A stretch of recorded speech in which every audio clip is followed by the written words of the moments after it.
Mestari Salapoliisi harjoittaa ruumistaan ja ruumista henkeään pienessä, mutta hyvin varustetussa kuulihuoneessaan.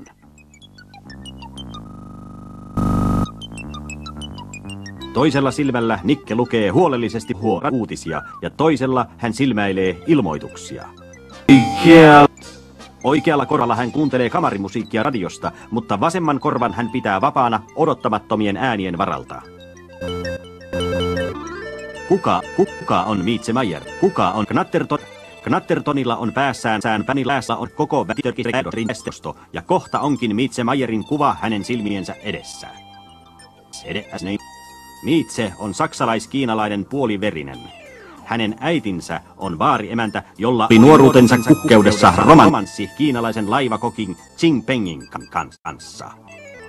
Usko, mutta nainen puhuukin vaihteeksi totta. Taka-ajaja on kuuluisa Rosor Nyrkkimavere. Hän ilmoittaa radiopuhelimella, että Toville meni juuri Knattertonin asuntoon. Ulkona odottaa kissa Max, joka antaa Nyrkkimannelle sanalliset